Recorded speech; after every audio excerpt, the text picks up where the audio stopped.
أعوذ بالله من الشيطان الرجيم بسم الله الرحمن الرحيم ومن لم يستطع منكم طولا أن ينكح المحسنات المؤمنات فمما ملكت أيمانكم من فتياتكم المؤمنات صدق الله العظیم.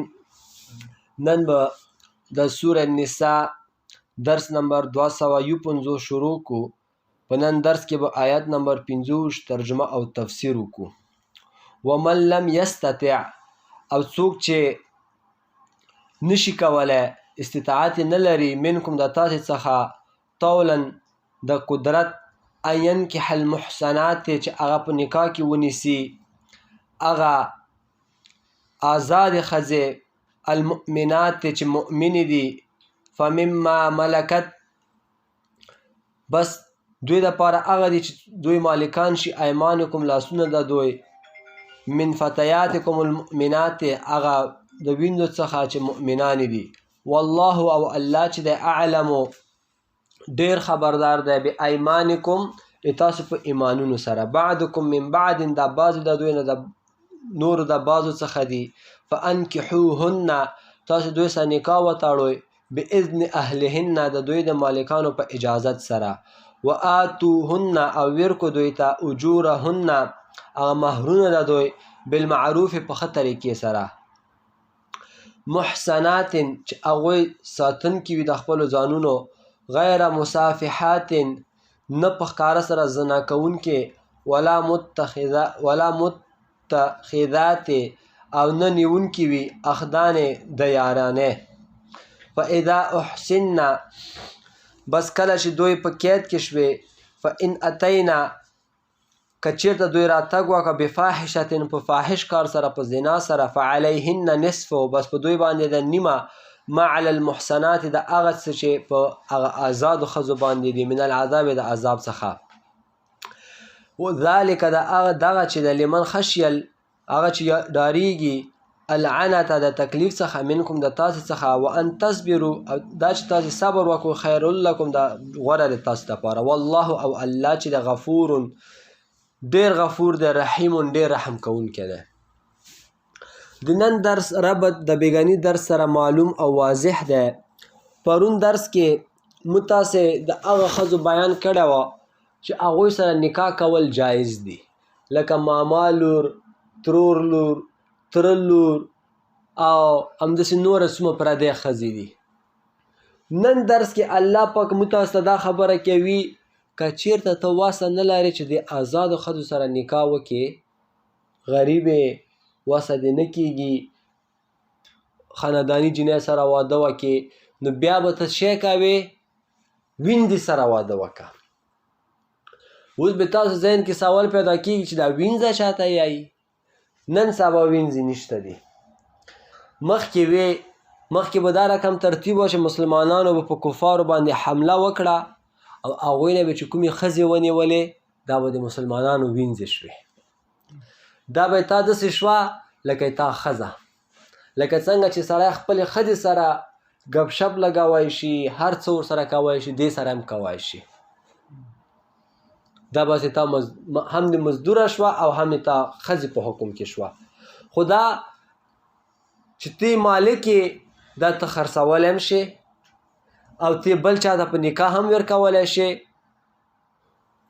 خو موږ تاسې امام ابو حنیفه رحمه الله یایي چې بلکل ویندې سره نکاح کول جایز دي، په کوم صورت کې؟ په هغه صورت کې چې کله تا ته آزاده ښځه نه پیدا کېږي، یعنی خانداني ښځه نه پیدا کېږي.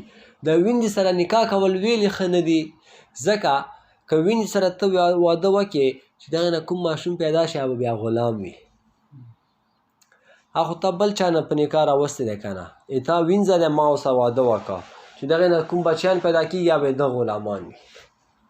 نو هغه غلامان به بیا پیدا کېږي یو، او بل وینځې چې وي هغوی اکثر د اصلو ښځو په شان ته نه وي.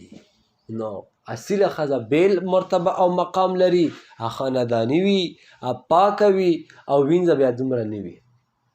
وینځو کې هم شته دي خو اکثریت ته اعتبار دی. نو امام صاحب یایي چې جایز دی او که چېرته ازادې پیدا کېږي ازادې ښځې سره واده وکړه، او که آزاد هم وي ته بیا هم وینځې سره واده کوي، یا مسلمانه وینځه وي یا عیسایه وي، دا بیا مکروه دی. او امام شافعي رحمه الله هغوی سختي کوي چې آزاده ښځه موجوده وي او ته وینځې سره واده کوي دا حرام دی.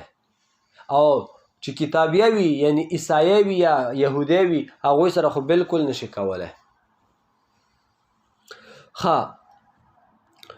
نو الله پاک یوه خو دا مسله وکړه، او بیا دغو کې ووي چې غوره خبره دا ده چې تاسې مؤمنې سره واده وکړئ. هغه نه بعد فانکحوهن باذن اهلهن، او تاسې چې دوی سره واده کوئ د دوی د مالکانو په اجازې به ورسره واده کوئ.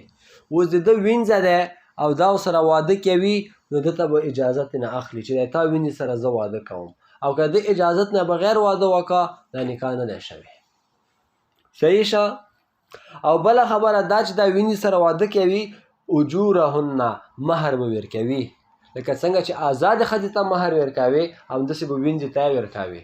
زموږ پښتانه چې ښځې سره واده وکړي بیا کوټې ته چې ویر شي مهر به دې ورکوه غریب به خو شرمېږي بس ښه ځه معاف شو ځه. نه، دغه کې به سستي نه کوي، دا د ښځې حق دی.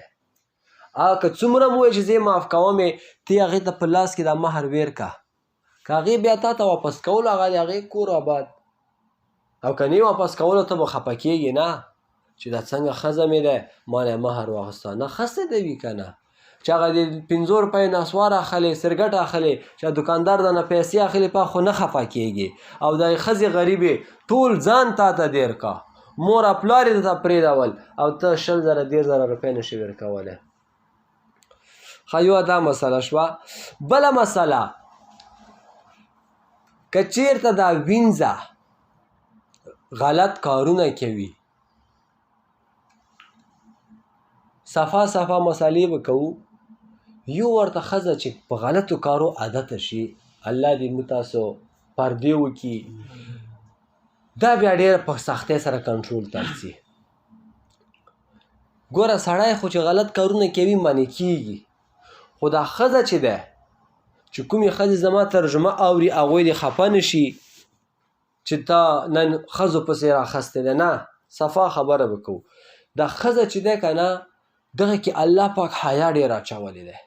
دا ځکه که ښځې کې حیا نه وای او ډار پکې نه وای دی به ډېر کارونه خراب کړي وو، خو الله پاک ډارنه پیدا کړې ده.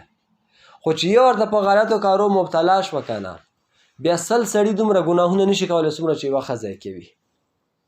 نو که چېرته ښځه غلطو کارو باندې مبتلا وه بیا داسې ښځې سره واده مه کوه، دا بیا تا شرموي، تا پرده نه ساتي. ځکه الله پاک څه یایي چې تاسې د ښځو دپاره لباسونه یوئ او ښځې تاسو دپاره لباسونه دي. وانتم لباس لهن وهن لباس، دا ښځې تاسې ښځو دپاره لباس یوئ او ښځې تاسو دپاره لباس دي. لکه څنګه چې لباس کې ستا پرده کېږي همداسې ښځې سره ستا پرده کېږي. ښه، اوس وینځې که چېرته زنا وکړه دغه به سزا شی وي، دغه سزا نیمه ده. سړی آزاد وي، ښځه آزاده وي، دوی چې زنا وکړي 100 دورې به وایي، او که واده یې کړی وي په تیږو به یې ولې مړه کوې به. او که وینځه وه او یا غلام وه هغوی زنا وکړه، که واده یې کړی وي او که نه وي کړی هغوی به 50 دورې وهي، هغوی سزا نیمه ده. او په کاڼو خو هغوی ویشتی نه شي چې ودرېږه آزاد سړي مې 1000 کاڼي ویشتي دا به 500 کاڼي ولم، نه خو پته نه لګېږي. نو دغې وجې نه 50 دورې به ورکوي. نو نن دپاره همدا درس بس دی. وما علینا الا البلاغ.